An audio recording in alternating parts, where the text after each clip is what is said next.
Hello there, and it's Sunday afternoon, Sunday the 20th of February, and I feel like I've got enough energy, enough focus to come on here and try a live stream again.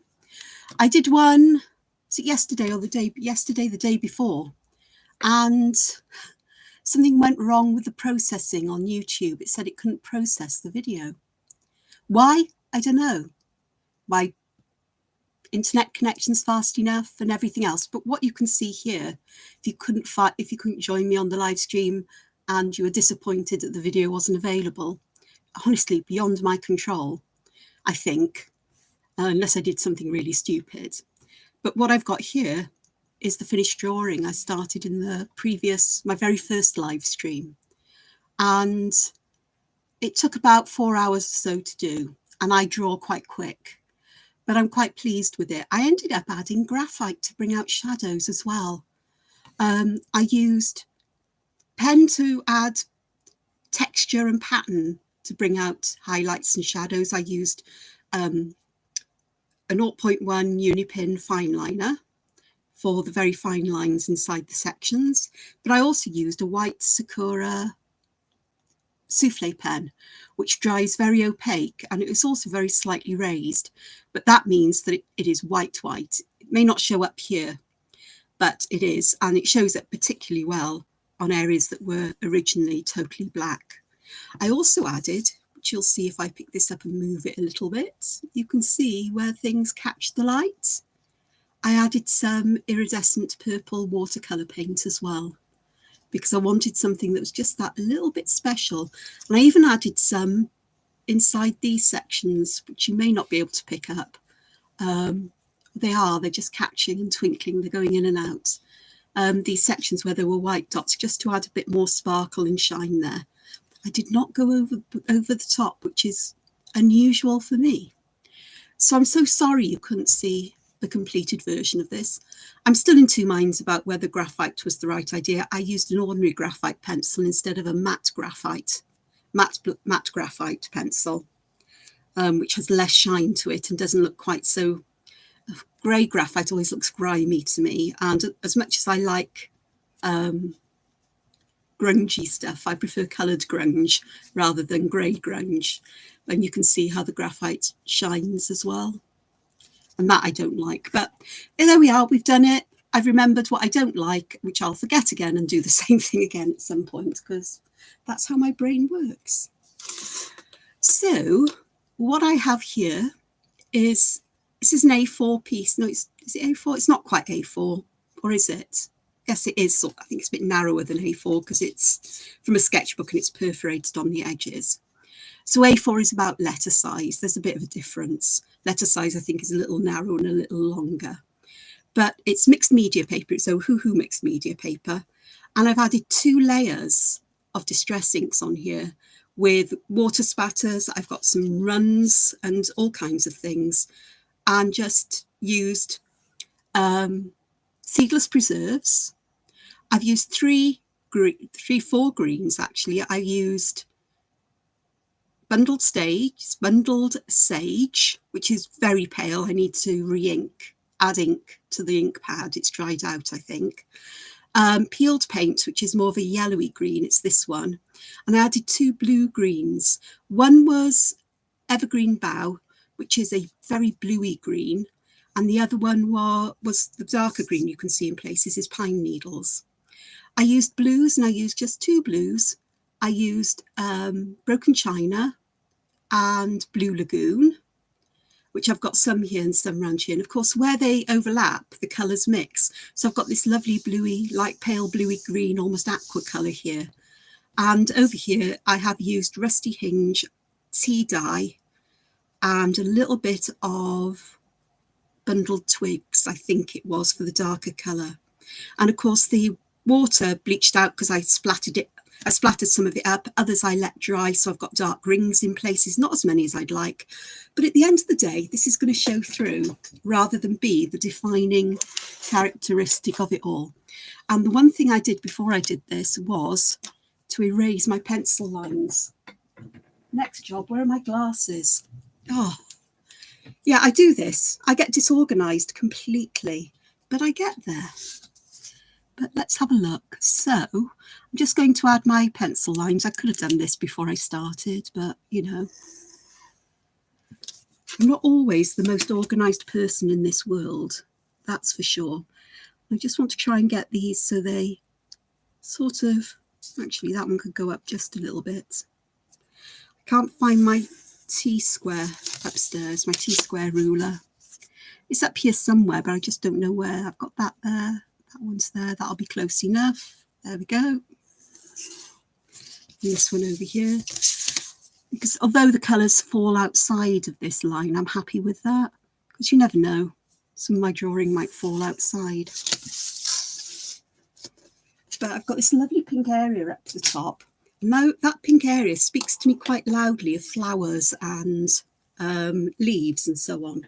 And yeah, I know that they're quite circular colours, but I think they'll work. So let me just do some autofocus. Let me zoom in. Ooh, move my mouse and that out the way. And let's see how we get on here. So I'm going to use a Zentangle pattern for this. And it's called Diva Dance. Yeah, Diva Dance. So I'm going to choose somewhere to start. I'm actually going to start here with the center of this one, and then I'm going to start drawing spiraling lines, but I'm also going to use black blobs because this will give some shape to this. And I want to have the color showing through, so I'm going to make use of these whiter areas to add some blobbage. That's an Angela technical term. As it changes the shape of the spiraling line, as it were, and it makes it more bumpy. And to me, it always ends up looking a bit like a rose. A very strange kind of rose, but a rose nonetheless. And I'm going to just keep going, allowing the lines just to sometimes get closer, sometimes further apart. I'm not being fussy about keeping the distance the same. But I do fancy having quite big blooms here. The colour here is a bit mucky, but I may do something about that with markers, or coloured pencils might be better, especially if I've got ones that are fairly opaque, because they'll cover that up to a degree and lighten it. So I'm not too worried that I did something not good there. There's always ways to work with it. There's always ways. Just means a bit of creativity. So, you know, it's a bit like life, isn't it? You come across a problem in life, and although we may be stumped and confused or upset or overly anxious, angry at a moment, when we eventually calm down and just stand back from it a little bit, sometimes, often, there's always a way to sort things out. Not that people always want things sorted out, but there's always a creative way. If you've, you know, I'm sure I've mentioned this before about the Japanese craft style, art style of kintsugi, where if something that's much beloved, a beloved piece of porcelain, breaks, instead of having it, just throwing it away and buying something new, they take it to an artisan who's able to fix it with resin and precious metals, golds, platinum and copper generally. And where the breaks are, there's beauty in those. It adds to that piece rather than takes away from it. It adds beauty to it, but also that beauty is representative of how much that piece was loved by the owners, and how much it's treasured, and all the memories and emotions that have gone with its use have been treasured, and it's something worth saving. And I think that's such a beautiful idea. And it's the same with artwork. If you're spending time creating something and you do something that you think, oh, I wish I hadn't done that, it's very tempting to give up. But instead, I've learned that there always comes a point in artwork where you go, oh, what was I thinking with this? What on earth was going through my head? Why on earth did I do that? And so oops, I've gone off the screen. I do apologise. This is what happens when I zoom in. So I tend to put the piece aside for a little while, or I go and work on a different area of it. And eventually I'll come back to it and I'll carry on working on it, perhaps making a change or just saying, right, I'm going to finish through with what I was doing here and see how it ends up. Sometimes I'm still not happy at the end of it. So instead of disposing of it or anything else, I put it to one side. I leave it to one side for a while. And then I come back to it after a few days with fresh eyes and I go, well, actually, that worked out. I like that as it is. And I suppose it's a kind of artistic kintsugi in its way. Well, the kintsugi would be how to alter something to make it more acceptable, what changes need to be done. Like here, this colour is pretty, it really wasn't a good idea to add that yellowy green on top of this pinky purple. So I've basically made baby poop. But I know that there are things I can do later on that I can change that colour somewhat. I can still use the green as undershadowing, if you like. And then add more pink and purple to it to get rid of that baby poop in many places. I'm just going around this once more, just with a line with no bumps, lumps and bumps on, just to complete this rose. And I'm just going to ease it back just to complete it there. And yeah, I know I haven't gone right up to the edge there. I've almost made it to the edge here, but that's fine. I don't mind if I don't know whether I'm going to draw a border in. Often I like to draw a border in. It feels then like I've defined a space I want to work within. That's why I put the pencil lines there. I'm never very comfortable with artwork of mine going right up to the edge. I don't know why, it just doesn't feel right to me. That's all I can say. It's very much personal preference how you work. And if I'd thought about it, I think I was off the camera then. You'll have to. I've got a very big piece of paper and I'm trying to manoeuvre it so I can draw. I've got masking tape here and I could have used that to put edges on it, but I didn't. Okay, so I'm going to draw some more. I'm going to choose this area here to start, because my thinking here is in these centres, I'm going to put some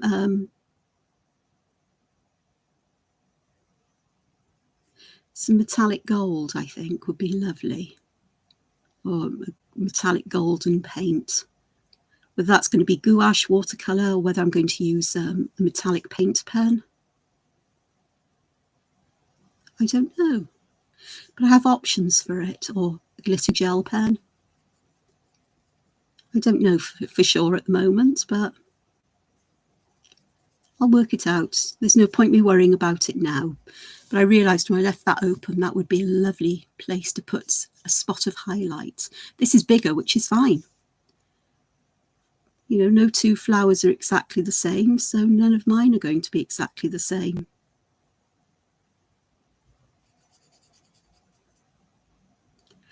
When I'm drawing this, I like to go round to more or less where I stopped the previous circle round and then go back and add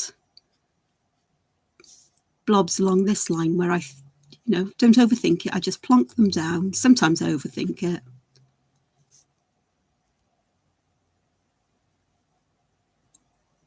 But I cover up all of the blobs and then I stop at the last one and I go back and do the others. It's just the rhythm I like to have. when I work.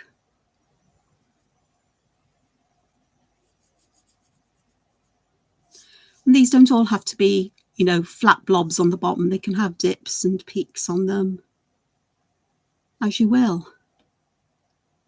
So that was where I ended last time. So let's have one here. I'm going to have this one tucked behind the first one I drew. And yeah, I'm drawing these quite large for me, but I am using an 05 fine liner. And because this paper's been wet, it's giving me quite a broad stroke as well, a broad line. So I am drawing bigger than I would normally. Of course, I could have used a smaller pen, no 03, for example, but I quite like the boldness of black on coloured backgrounds. It helps to make the colours brighter.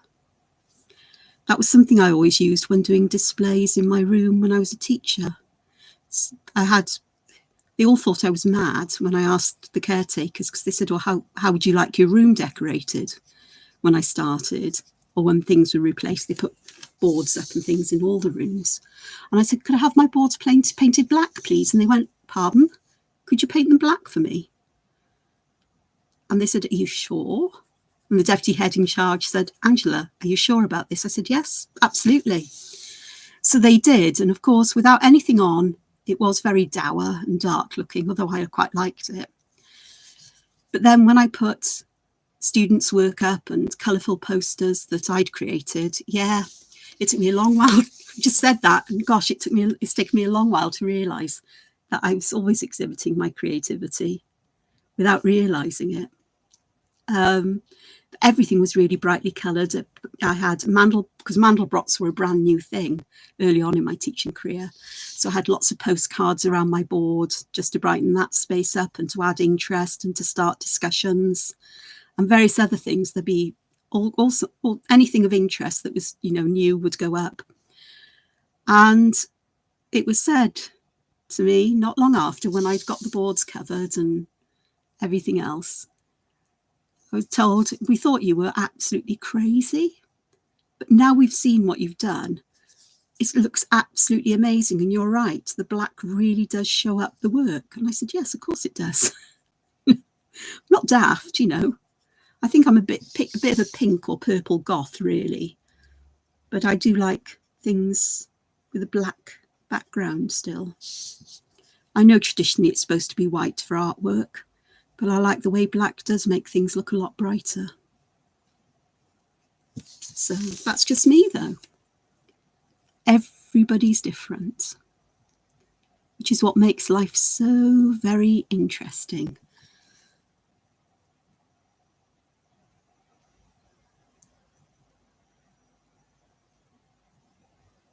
Oh, hello, everybody. I've just noticed there's Luz, Lisa, Trevor. Hi. No, it's not too early.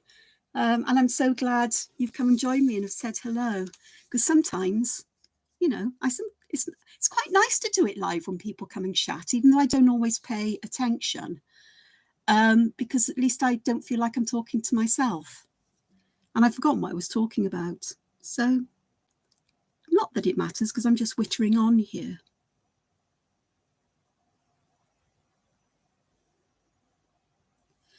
So just trying to make sure that everything is all nice and neat. And then the very last line around these, I am going to make thicker without bumps, because I really want to define where one flower starts and another one ends. The other thing about drawing much bigger with bigger pens is it doesn't take you quite so long to fill a page. It still takes a long while. That's looking all right. I'm tempted to leave this open here without flowers in, but we'll see how we go on. Okay, there's going to be one here, so I'm going to circle that beginning area, add the bumps, the bumpy bits.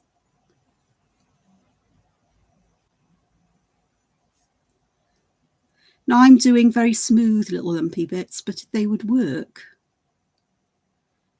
with slightly more angular shapes as well, which perhaps would mimic the way that rose petals sometimes fold over and have that pointiness about them. So I may actually try and do that a bit more in this one, because I don't know whether this will ever, do anything other than sit in a sketchbook. But when I try things like this, it's always a reference for me. And it may go into my reference book. So you can see I'm trying to put more pointed, bumpy bits on, just to change the way that the spiral, the shape of the spiral changes.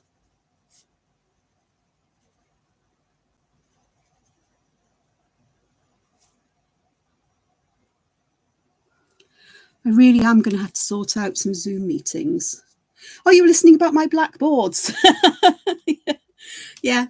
Well, every room I taught in, I wasn't even asked if I wanted my notice boards painted black. It was done automatically after that. I think I was the only person in the school who had it done. There was always something a bit odd about me. Compared to other teachers, I was different. And I love to celebrate the work that my pupils did, especially my special needs pupils, because they'd work so hard, with my encouragement, of course, to do things as well as they could, because it was my whole aim to build up their self-esteem. And I try to kind of do that through my wittering on here about all kinds of things, because I believe that every human being is creative in one way or another. It's part of what makes us human. Crows are creative. They're able to create tools to be used. What's the other ones that do? Can't remember. Is it dolphins? There's some water creatures that do as well, that actually make tools to do a specific job. And that takes quite a creativity of thought and understanding of the problem to come up with the solution. But it's, bowerbirds make the most amazing nests to attract mates. But it's for a function, isn't it, as well? I don't know whether art does that. I don't think so. Perhaps some is meant that way, if I think about some. But everybody's got a creative side to them, and it's just finding out what kind of creativity suits you and the purpose for you. Why do you want to create? I mean, I love creating because it helps me manage any anxiety or emotional distress I have. It helps me to stop being overwhelmed in meetings, for example, or when I'm around people. If I can draw and listen and talk, I'm a lot less likely to get overwhelmed and burn myself out as a process. So I always let people know if I'm at a meeting, even if it's online. Look, if I'm drawing, or if you think I'm not paying attention, never think that. I'm paying more attention because I am drawing. And that's true. But it doesn't have to be drawing. In my case, it is. I found that I really love using pen and paper. It is my favourite way of creating art. And I particularly like using coloured backgrounds, if I'm honest. I really do. I've got so used to this now that I don't try different ways of doing things. I'm trying to use different coloured inks from time to time. But I think this is really what gives me the biggest pleasure, is this boldness of black, sometimes perhaps with a contrast of another colour ink to add pattern. But I really love coloured backgrounds, whether it's done like this or simple ones, simple flat colours with alcohol markers. I bought a book. Well, actually, it was a while ago because it wasn't published until this week, and it arrived on its publication date. And it's called Abstract Creative Watercolour, or Creative Abstract Watercolour, something like that. And it is by an artist that I followed for a long time on Instagram. Esolodi, I think is the name. I'll try, if I remember, I'll try and pop it in the description. Hopefully this live will get saved this time. I'm not going to get myself all in a huff and a puff about a 2-hour video not being processed for my channel. I think I just have to end the live stream and just leave it as it is for the video to continue being processed. But I want to use that to create watercolour backgrounds and to create art like this. Because watercolour is something I use, but I never feel very confident in using it.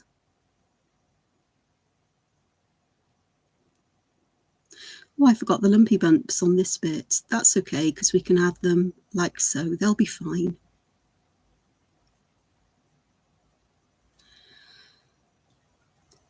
So I'm forever learning and experimenting. And if somebody can tell me where I put my Turner, is it Turner watercolours? No, I got a set of watercolours, Rembrandt. I can't remember what it is, but I've put them somewhere and I can't find them. It's not that I don't have other sets. It's just bugging me where I've put them. Possibly never to be found again, which is fine. I am adding a border in here. And I may actually just go and draw the whole border in a moment, because it's a lot easier to do. And I am going to extend this rosy pattern down here. Again, with lumps and bumps or thicker areas where I think it will benefit, but I'll go there, add some dark there, perhaps a bit of dark, quite a bit of dark there, just to separate them. And then I'll just carry on here. But before I carry on, let's just put the border in. And I am making my lines wobbly deliberately. Deliberate wobbles, imperfect. A, because I quite like the effect, and B, if I do it deliberately, then I don't get frustrated if I'm trying to draw them perfectly by hand. I hate ruler drawn lines anyway. They just look too perfect, and I always smudge them when I use pens. No matter what pens I use and whatever kind of ruler, I just smudge them. So I found my own way of doing things. In fact, I've been experimenting with, instead of using perfectly straight lines in my work, slightly wobbly lines, or quite wobbly, or very wobbly lines. Textured lines as well. And I've been enjoying doing that. Might be able to show you some. I think I've got the sketchbook that some of them are in here.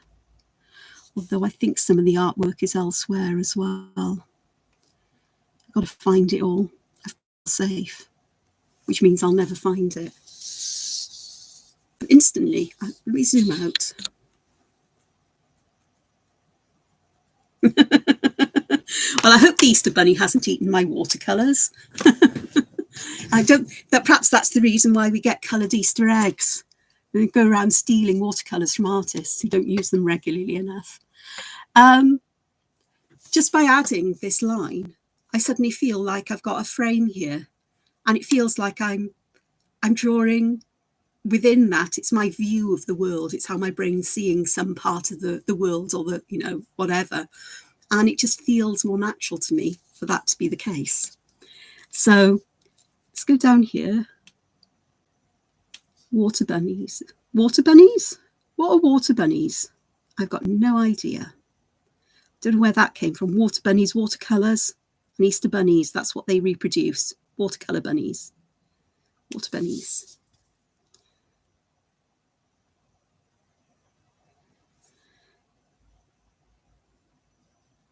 I'm going to try and speed up a bit, because I'm aware this could become quite dull and tedious, especially as I'm try to remember to keep my hands out of the way, but I don't always manage it.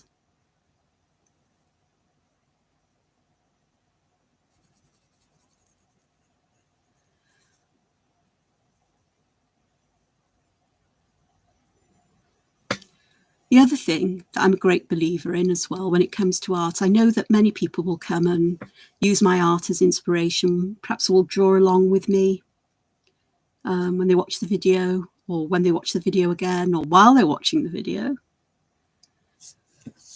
And I've got, for whatever reason, the ability to draw lines that are quite precise, quite neat. No, not always all that neat when you look at them close. But that comes from years of drawing scientific diagrams, graphs, various subjects and topics, and me just being very fussy and meticulous about it. And I've always had a steady hand. It's the way my muscles and brain work together. So I've been really lucky to have those skills, come naturally to me. But at the same time, I'm taking a lot of pleasure in making slightly wobbly lines as well, or textured lines that I perhaps wouldn't have normally drawn with, and learning that in imperfection, there's also a beauty there. And so never think that if your lines aren't like mine, or that your diva dance like this, or diva dance rock and roll, isn't it? It's the entangled pattern. Don't look exactly like mine. That's fine. They're yours. It's your art. The way your hand, eye, brain, muscles, ligaments, tendons, bones work, your muscle memory works, is different to mine. You're not me. And the hardest part about being creative, producing art, in many ways, is accepting that you have to do you. You do you, and I'll do me. I've got a book called that, or You Do You, by Danny Gregory. I haven't read it yet. It's in my pile of books waiting to be read. That's another story. And it's all essays on creativity in there. And when I've read it, I'll let you know, or when I'm reading it, I'll let you know how good it is or not. I suspect it's good because I think I've got some other books by him somewhere here. I could be wrong. They might be on my Kindle, but you do you. Use what I do in these videos as a basis for your own work. Do what you like. And if there's something you don't like, change it. I'm not going to be upset. It's your work. And I love to see what people create, what my videos give you inspiration to do, and what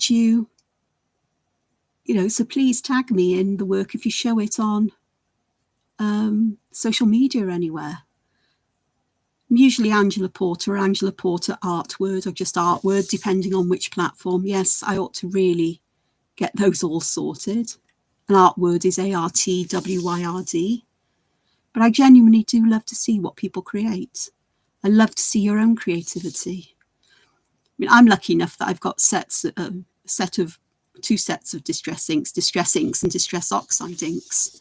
I've had them for many years, and I bought the re-inkers at the same time when I bought the inks. I need to see if there's any new colours out. I haven't checked for last year's colours yet. And so I make use of them, and I'm never disappointed in what's created. There's so many different ways you can use them and create wonderful background textures. But you could do the same with watercolour. You could just put splashes of colour down and see what happens. You could use alcohol markers with overlapping shapes, and where the colours overlap, you get different colours or darker tones of the same colour. And you can use the alcohol blender to bleach places out like this. So you can get these white areas. You could use chalk pastels to blend colours together. And don't overthink it. Don't come up with any kind of plan. The only plan I had was I started with pink up here in the top corner, thinking, oh, as I did it, I thought, well, that might make a nice place for some flowers. So that's what I did. And the rest of it just fell into place. I don't know why I've got brown there, or green and blue, who knows, but it'll work its way through. They always do. It's the wonderful thing about this. So all you need to do is just trust yourself and have fun. And my aim today is just to have a quiet, relaxing time this afternoon for an hour or so with my friends here talking to me and letting me know they're here, which is lovely, because I do count you all as friends, even though I haven't really spoken to you or met you. Friends of the channel, supporters of me, encourages of me. And it's just a nice way to do that time. It's also a very good way, and I've said this so often, it's the reason why I started a YouTube channel. It makes me talk about things that I don't catch in my mind. I don't necessarily think in words. I don't have whole conversations in my head, mostly, though I can do. But I think they're so far in the back of my mind when I'm working that I don't pay attention to what's going on, working on art, or just whatever else I'm happen to be doing at the time. And so this is a good way for me to get those things out, to tell people about them, to share them with you, in the hopes that you will understand this yourself and go, oh, or give you food for thought. And you can either agree or disagree. Because again, I don't think there's any right or wrong way to create art. People will tell you there is, that you should use watercolours this way, and this is the correct way to do this. But then there's so many people who've broken those rules and created beautiful works of art because they've trusted themselves and they've gone with what they like and the way they like to express themselves. And because they use the tools in a different way, it gives things a very different feel to how other people do. And that uniqueness is part of all of us.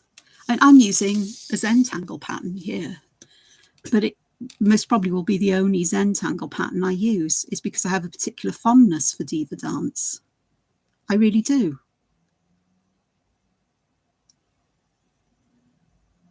I don't want this flower to extend this way, so I'm going to just have it here as if some of the petals are growing upwards here.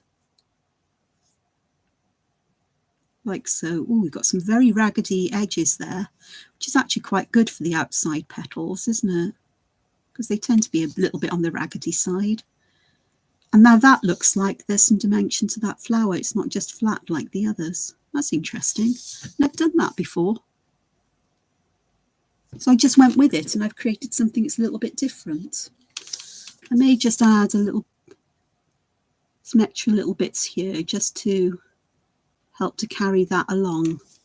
That looks a bit better. It looks a bit odd without those.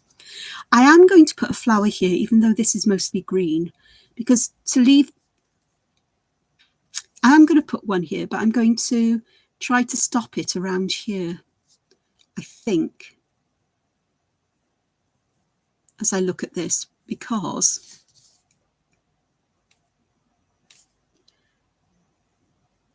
I think I know what else I want to do, but I'm not entirely sure at the moment.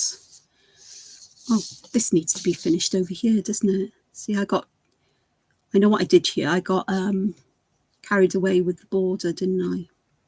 Drawing in the border to the design, to the page.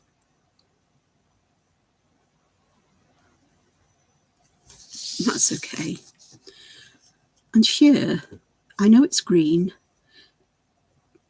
Who said you can't have green roses in my drawing? In fact, that's a very sensible way to look at it. It's my drawing, it's my colours. I can put these wherever I like. And also, I know I can adjust those colours later on if I wish. Because coloured pencils. I wouldn't use alcohol markers because they're transparent. And I could use watercolour paints, but I'd lose all that lovely texture that I've got in these colours. And with sort of like semi-transparent or semi-opaque, translucent-ish pencils, I can actually add some of the colour I'd like here without losing too much of that lovely texture behind. That's beginning to look okay. For now, I know what I'm going to do here. I do know what I'm going to do here. First thing I'm going to do is I'm going to add a little bit of rounding in these corners where they meet. So I'm just curving those areas there. Here I'm just going to add a little bit there, because it then looks like this goes off, which it would do. And then here I'm going to add, I said I wasn't going to use any more Zentangle patterns. perhaps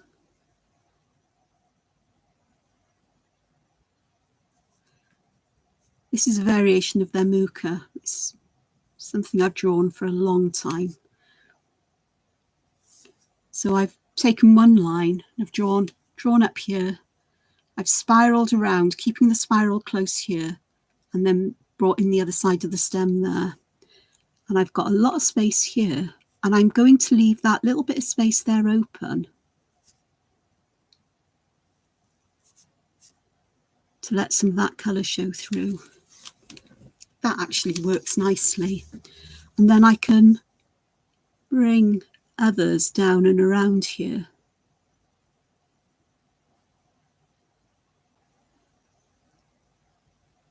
These particular fronds defy gravity.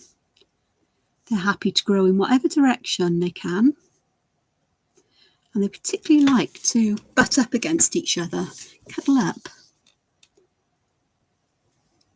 It's like this one will.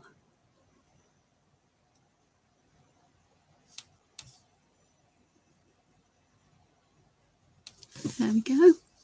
And again, just adding some extra ink down here.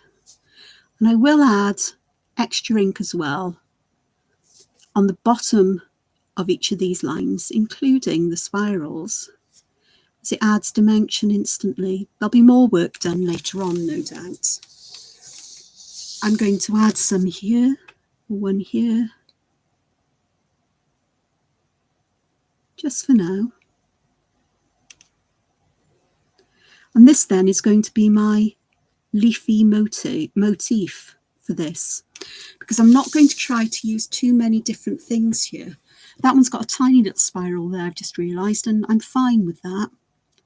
I could do with some more here, just to utilise more of that green. Just like so. There. There and there. And then just have one there.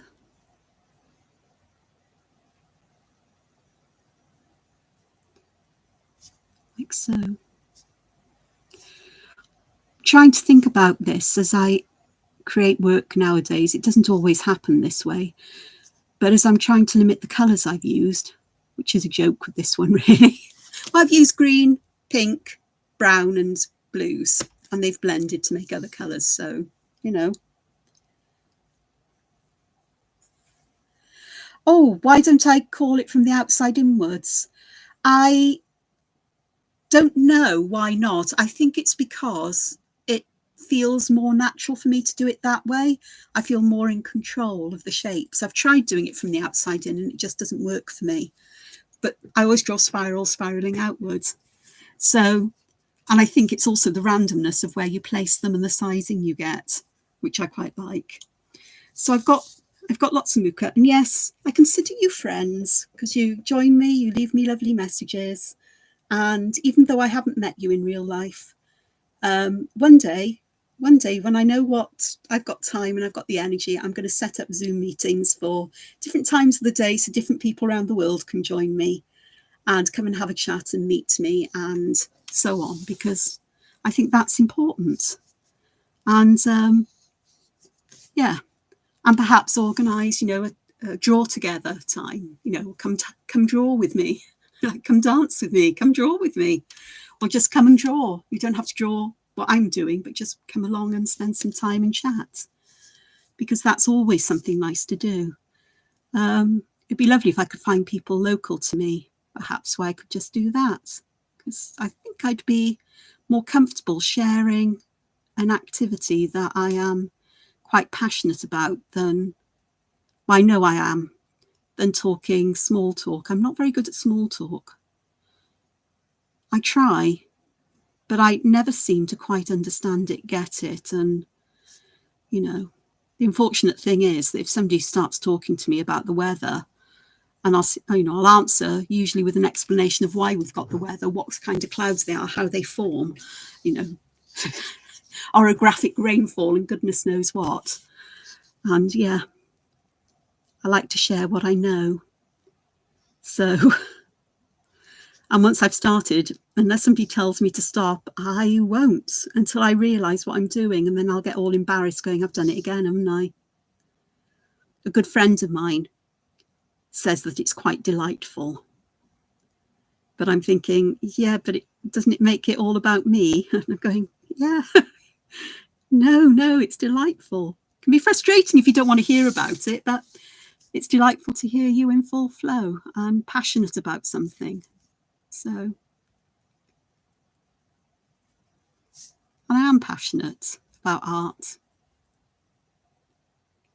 I had a chat, kind of chat. I'm not going to elaborate on it, but I had to talk to two different people on the same day just over a month ago, about 5 weeks ago. Was it coming up to 6 weeks now? I think it's coming up to 6 weeks. And by the end of one was one chat, I shall say, was nearly 2 hours long. The other one was an hour. I'd had them both convinced they should try creative pursuits. One, I think, was going to look at things like cross stitch or embroidery or something with fibres. The other one, I had recommended a book to them about. It's about calming colour. It's about using watercolours and the magic of watercolours and just watching them mix and create colour, which I love to do. It's mesmerising. And she bought the book while I was talking to her.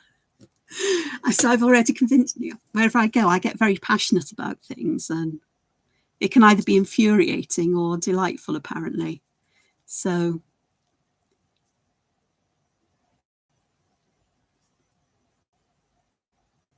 but yeah. So I will do that. I will organise that. It won't be for a wee while because I've got a book to do and I need all the energy for that because I'm going away for a couple of days this week.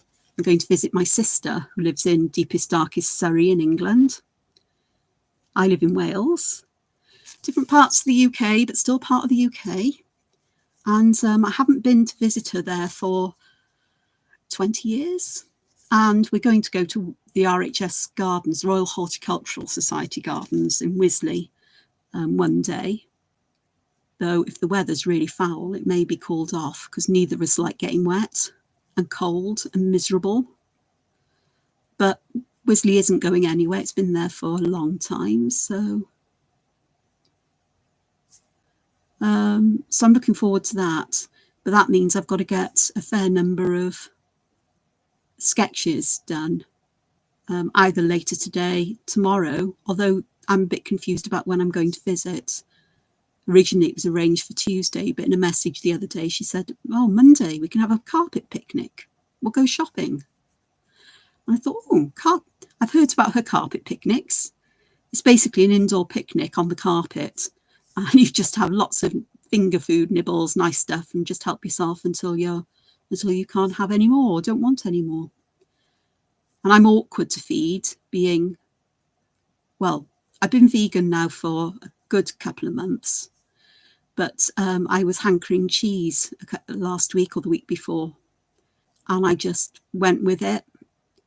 And I think I've overdone it a bit because I've had a bit of an upset stomach since, but just, one lot of cheese didn't upset me. So I think I'm going to have to limit the amount of cheese I have, as in how often I have it.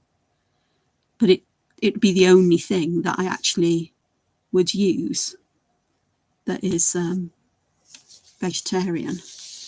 So I think it's because I haven't found any vegan cheeses that are an actual replacement for real cheese, as in dairy cheese. So no doubt I'll stop you. I may not eat cheese again now for a long while, after I've visited my sisters, because it can be awkward. So it's sort of like I'm a vegetarian, vegan, flexitarian to a degree now, but it may be necessary to go and eat out with her there because neither of us know, well, I certainly don't, what's on offer in various places. This will be the last little bit of this one. So that's going to be an interesting trip. To take my own plant milk with me though, which is not a problem. Because I know which one I like and don't know whether it's available down that way. I'm sure it is, but just in case. And I was going to go by train, but then my niece's daughter was going to come and now she's not, so I'm just going to drive down there, because it also means I can take a lot more stuff than I could carry. But one day I'm going to do that. Got to get my over 60s rail card, my senior citizen rail card. It takes 30% off the cost of rail travel and off-peak times, which is woohoo. So that'll be great anyway, because it means I can go on trips and jollies by train once I get used to going in trains again in public. My gosh. Just one more, but I'm not going to take it all the way around because I don't want to take away any of that lovely purpley stuff there. And then just round these corners a bit and just add a bit of extra ink or extra bit of line width there. I'm going to leave the rest, this area here for now, because I'm conscious of, oh gosh, 50 minutes. It could have a different personality. I will practice it, Trevor. I will. I'll practice drawing from the outside in and seeing how it works. Sometimes I've done this where I put the lumps on the inside as well, which I guess is the other way of doing it. And sometimes I don't have a flat side to the lumps and bumps. I just put blobs, you know, sort of like whatever shape I do there. I like the variation where you've got, do this on the back. So if I start like this, I might put a heart shape and then an aura. So like the top part of a heart and an aura. And then as I come back round, I can go over that and then add a heart shape here, perhaps one here.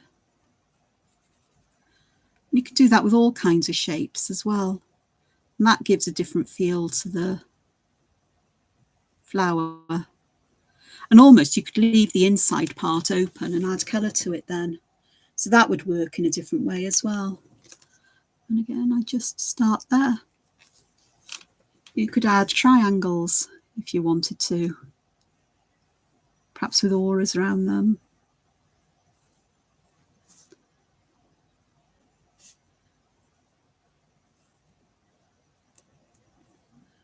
Circles. Even do little tabs like squares sticking out, and it would just grow in whatever way you wanted to. It could create an interesting kind of flower. Sitting on straight lines, it's very interesting, or, you know, round wavy lines. I want to add some more muka down around here.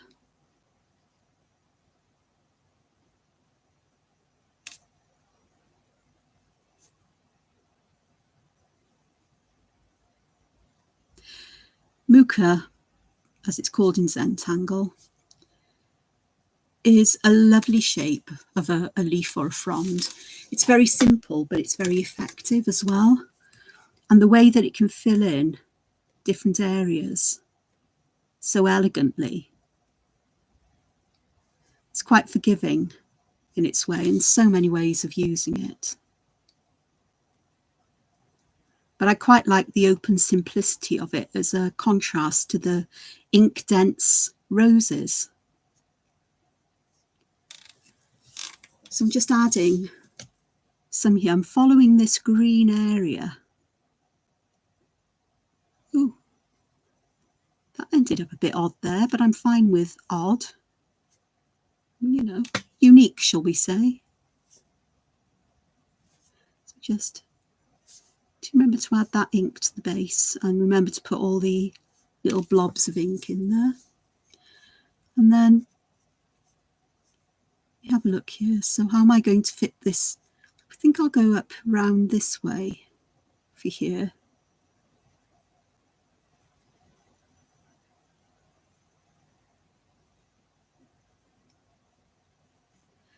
that works quite nicely. It's a bit different, but I can live with that. And then perhaps we can have one that goes this way here, which will just fill that area just nicely and give a nice shape along the edge perhaps. I can adjust it later if I wish, but it'll do for now. Just adding that ink in the nooks and crannies. So this could technically, this can go all the way down over here really. I've got lots of this and perhaps with some heading that way.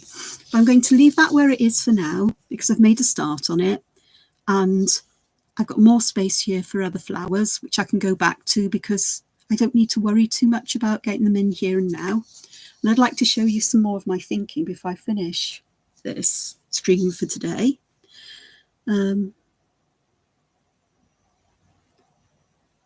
I want to create something here that would look like, I'm thinking about a tree trunk or a trunk or column that these roses are growing up from or at the top of, but I don't want it particularly like a normal tree trunk. I want something a little bit different.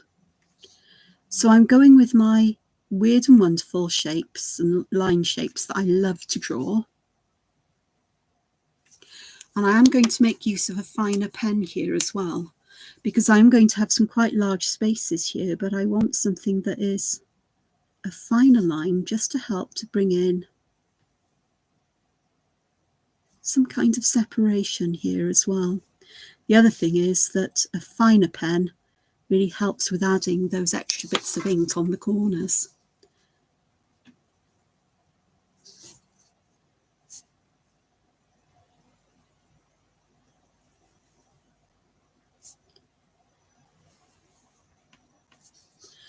So here I've got something really unusual going on. It looks like it should be like a ball sticking out, but it's gone all of this kind of shape. I will do something with this, but I think I'm going to do something a bit unusual here.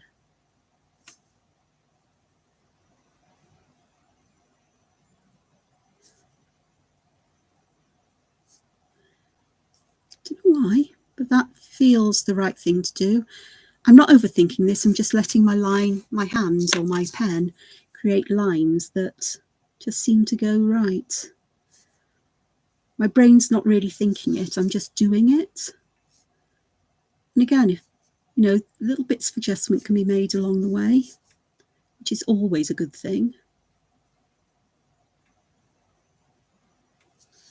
Like so. And in this area here, I'm just going to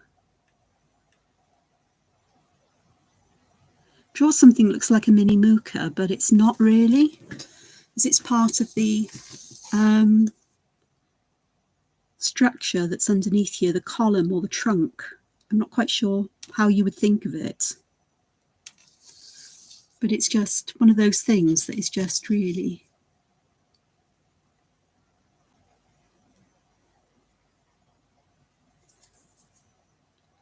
I'm going to try not to add too many eyes here today, or any eyes. I am conscious that I often do put eyes into my artwork a lot. They just seem to appear. That's quite nice, and I think I may put a finer line just there. I want big enough areas here that I can go back and add texture patterns with a fine pen.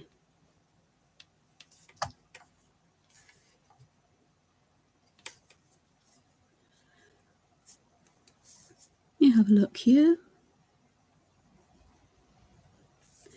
Oh, that's a nice kind of circular pattern again. So do like to have something like this just as a base to these. This is something that I do and I do it almost automatically because I really like the effect. This one's a bit rounder, but it's the same idea. It's almost like a fit, you know, something you'd have on a piece of jewellery to hold a gemstone in place, like a claw, I suppose, but it's just holding whatever this object is here. And I am just going to put that there, and I'm going to do the same kind of thing here on that side. just helps to stick things together or hold things together. Sometimes I think of it as a bit like stained glass, that I am soldering things together with ink, creating these spaces and making sure that nothing's going to fall apart. It will last the test of time. Whether that's how it would appear to you, I don't know, but it's kind of what goes through my head. So all these little bits of ink in the corner are like inky glue or inky solder, just to hold the components together, to join them together like a little weld, or just that little join where they meet, like so. As I've said, there's actually no rhyme or reason to what I'm doing. I could make use of shapes that I see in the bleached out areas and other areas, but there's so many of them that it's unlikely to happen. But I can make use of where perhaps the colours are a little bit different, just to have an idea about, or a different way of just creating spaces here, different way that I delineate space in my design. And again, I'm not thinking about it. I don't stop and think, oh, what am I going to do there? I just do something and go, yeah, that'll work. It takes a lot of trust, doesn't it, to do things like that.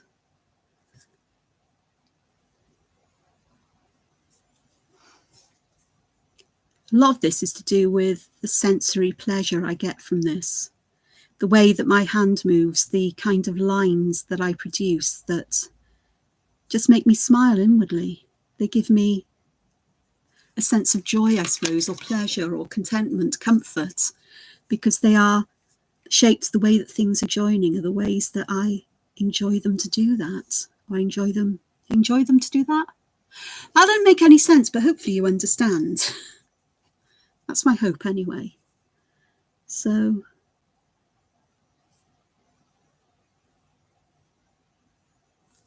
well, this is going to be an interesting area here. I've got this shape in here, and I'm going to use the finer pen just to add a little shape like that just inside it. That's quite cute. And again, with these, I'm going to put these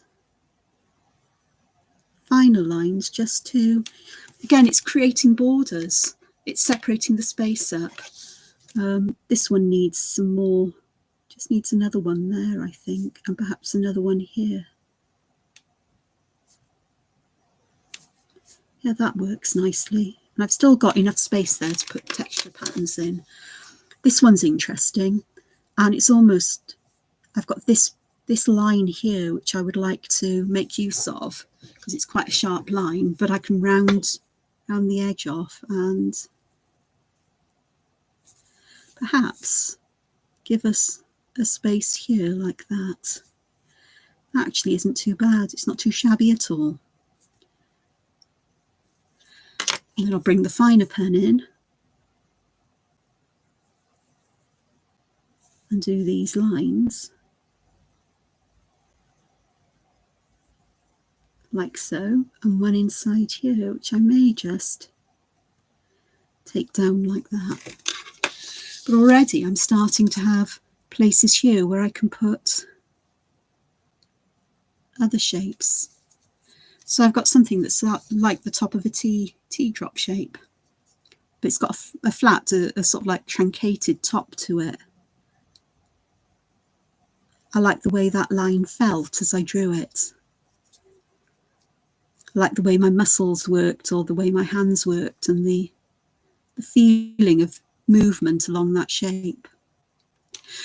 When I'm imagining art sometimes, or looking at things, if I'm looking at something to draw it, my mind is sort of like feeling, how would that shape feel? How can I draw that? How it feels to draw it. It's not thinking about what shape it is, but what movement would my hands have to make to draw the edge of that leaf? And it's not thinking about it in terms, it's feeling that movement. I don't know if that makes any kind of sense whatsoever to anybody, but it does to me. And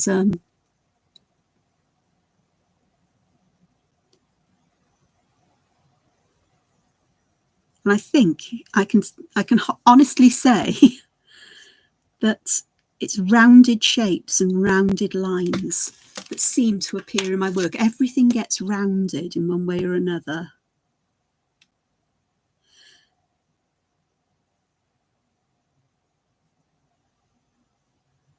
That's interesting. I've split that up into little areas just like that. And I'm going to actually fill this in while I'm here with that, actually with black, because I want this to be distinctly separate from that. In fact, I may just put ink all the way there. That makes more sense. There we are. And then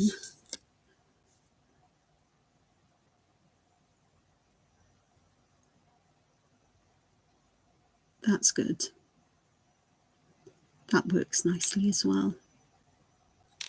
And I've now split the top so it almost looks like there could be seeds there, which gives me the opportunity on this black. And if I said I was going to put gold paint or ink or something up here, I can do the same here with small golden dots, as if they're little seeds popping out of this part here.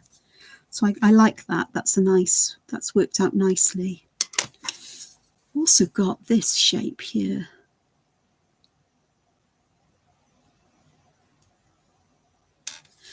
It's almost like an elephant's trunk. It's not. It's got the starts of. Wasn't intended that way, but I like that shape as well. That just seems to have a nice feel to it. Again, just some lines to help emphasize the shape. I'm not going all the way round, just enough like that. And then I'm going to go from this one again to there. And that's completely different kind of shape to what I've got anywhere. But it's still a very rounded shape. It almost looks like it's rising up from underneath it. Don't know if that's apparent or not. And that line I've drawn is narrower at the bottom and wider at the top, the width, the area between the two lines. And that's interesting.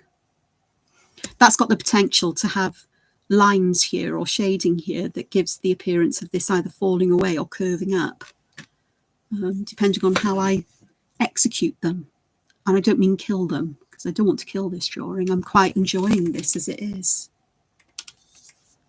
This is almost a leaping off point for,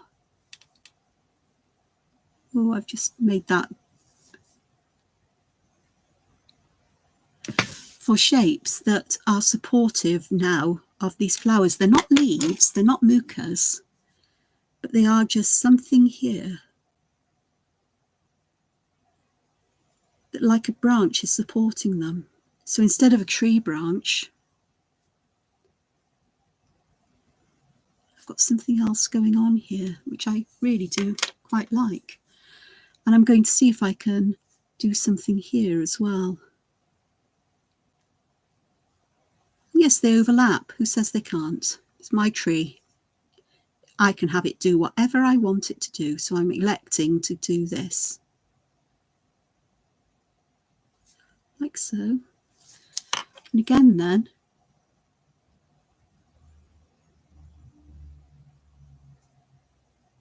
same kind of idea as here. And it just seems to be supporting. And of course I have the trail of muka coming around here, so it would be a shame not to make use of some muka here, wouldn't it?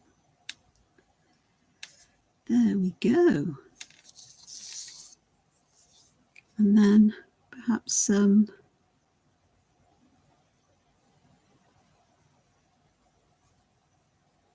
here.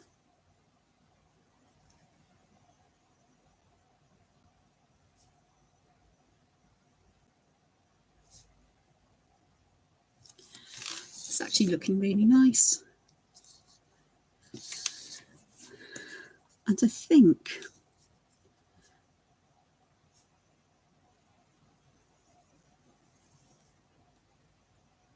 that wasn't what I was going to draw, but my hand insisted on it, so I went with it. So I'm going to have some longer trailing ones here, just to trail away from this section. But I still want to keep this, mostly this brownie colour. I'm going to make use of that, and I'll extend this widthways, and I may extend it out, sort of like a base of a tree would be, as it were, but we'll see. That may not happen. Let's have a cute little one on this side, because I can.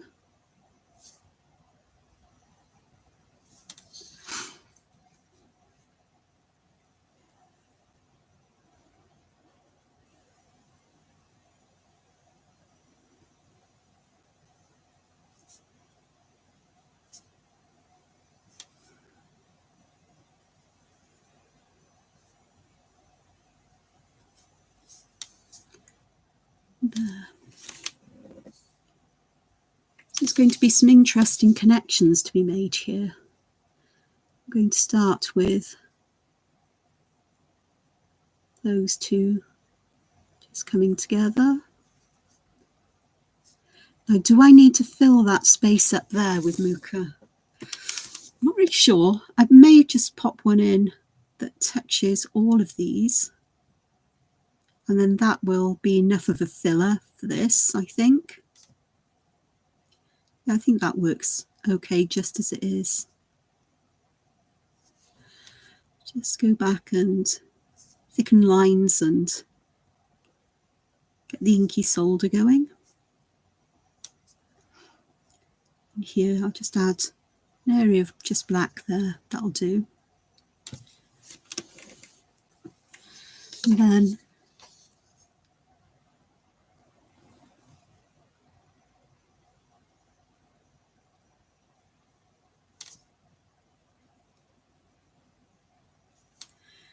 that one really is branching off there.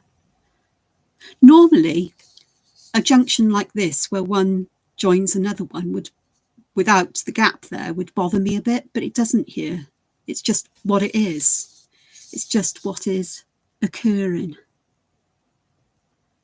It's just how it's growing. It's almost like it wants to be a little support for whatever's above. And I quite like the way I've got these all curving around and dangling down. I think there's going to be something interesting growing from this, or, you know. And my temptation is I just so want to carry on with this, but I'm over an hour.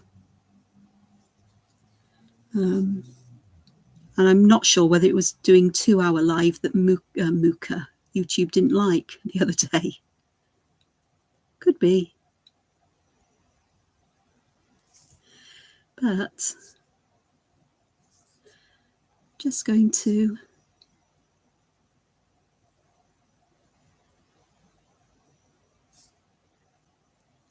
finish that. I'm not sure, is that a bit clumsy? I don't know.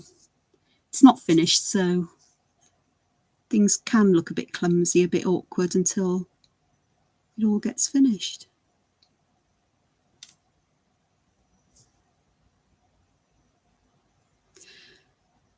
I think the columns that appear in my work are partly out of my love of architecture. Though they're not Romanesque, they have this feeling of more futuristic, more modern, perhaps a little bit on the alien side. But I don't know where the inspirations come from, whether it's films I've seen or whether it's work of like Gaudi in Barcelona or Hunter Vassa, or whether it's just something I do. I draw and I go, oh, that looks like a city, without realising it. And either way, I'm quite happy because I do like what appears. And it's really lovely. Well, in my book anyway, abstract elements are my thing, I think. I am very fussy in what I draw, as in fussy with detail, fussy with filling a lot of the space in, I may try to leave this actually open because it's quite light. It almost looks like there's something glowing behind it. And that appeals to me, that sense of, I suppose, a little bit of magic appearing, which could be interesting and fun.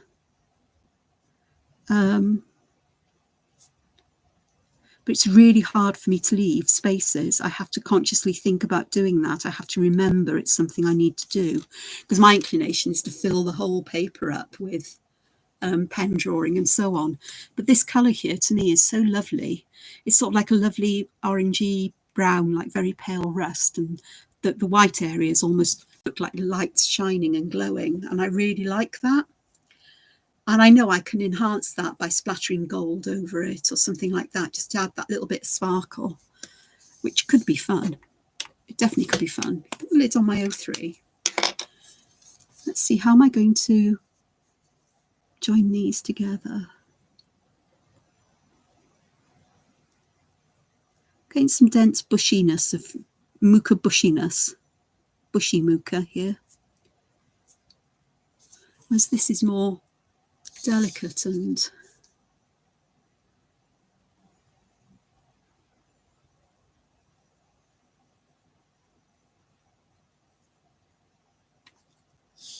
I think I might do another one like that over here, just, oh, that one hasn't even got a curve in it. It's a typical Muka, that's fine. I can live with that because it is quite a little one. Just add a bit of ink there.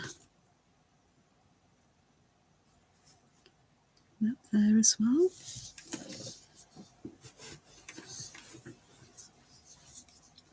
This is going to be interesting because I've got this growing down, this one growing up. I almost want to add some that are growing upwards here, so as well.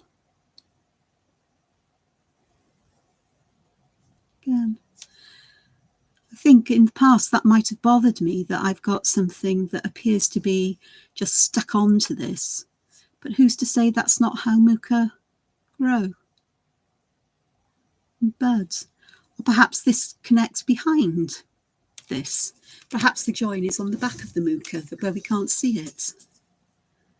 And then this will give me a lovely place, just like that, to have another one coming off, and it's a more typical kind of Muka. Because I'm using a fairly thick pen really, and so to get this light and airiness, the smaller ends,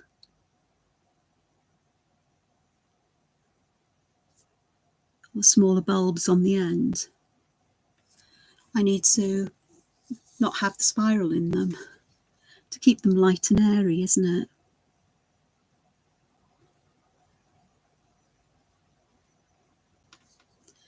Because that's what I'm thinking here.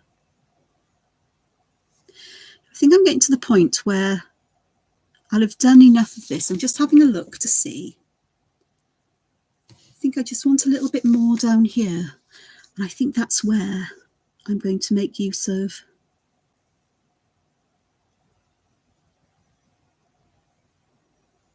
these. Just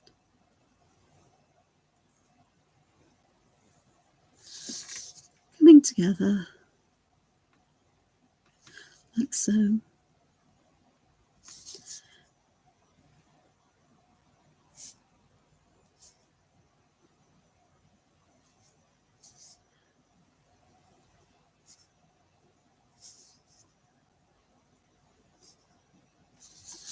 Just to give me that lightness.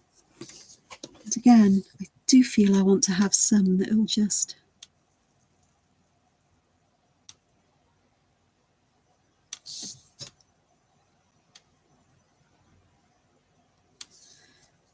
very fine. Perhaps one that comes down.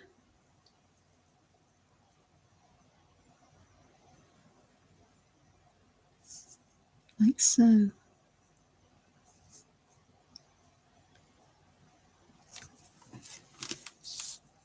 And perhaps one that just goes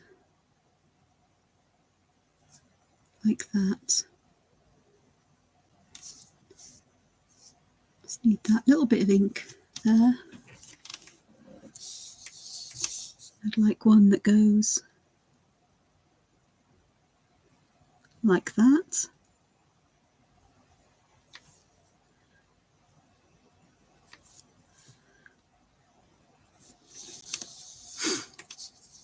And perhaps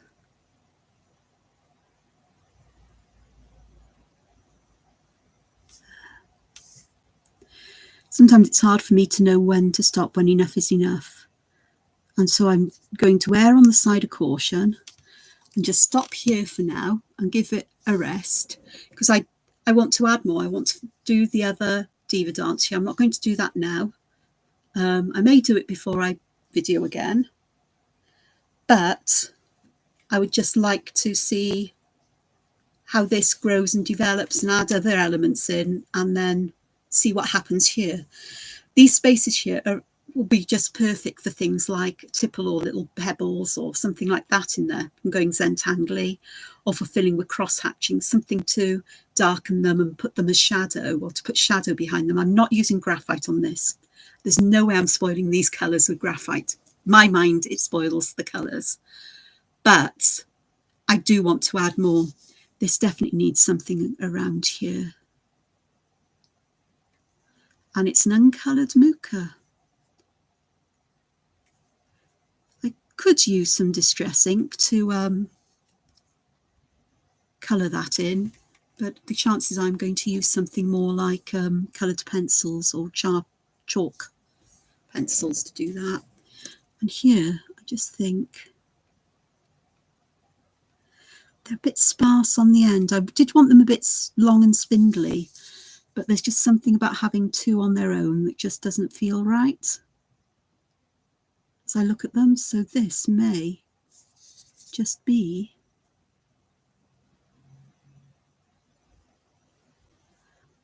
the perfect way to add some. That's working. I like that. In fact, these can morph a little bit as well into some of these. That'll be nice. So I'm getting that delicate nature, or the delicate fronding going on here. And perhaps I can have one that goes around there. Perhaps one that comes around like that. Perhaps like that.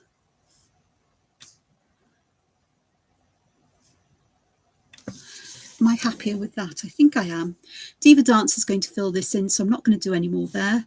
I have got other areas of green here, but I might do something different with them. I've got this lovely browny colour here and down here. And I'm not quite sure on the blue and bluey greens up here. I'm not quite sure what I'm going to do with them. But for today, I'm just going to call this Dunded, because I think that is coming along nicely. I hope you've enjoyed yourself with me. It's been nearly an hour and a half. Fingers crossed, please keep all your fingers crossed that this will get processed in YouTube. I can hope, can't I? I really can hope for that. So until my next video, which won't be, this probably until next weekend, because I am away and I've got work I've got to get done by the end of the week. I'm going to say, look after yourselves, find time to draw and be creative, and I will see you all again at some point in time. Sooner rather than later, time does fly by. Perhaps I'll annoy the Easter Bunny by finding my oh, they are Rembrandt. Don't know where I've put you. They'll turn up. When I don't need them, I'll find them.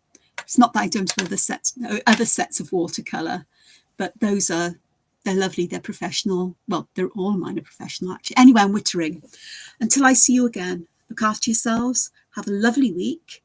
And if you celebrate Easter, have a lovely Easter as well. So take care now. Bye. Ta-ra.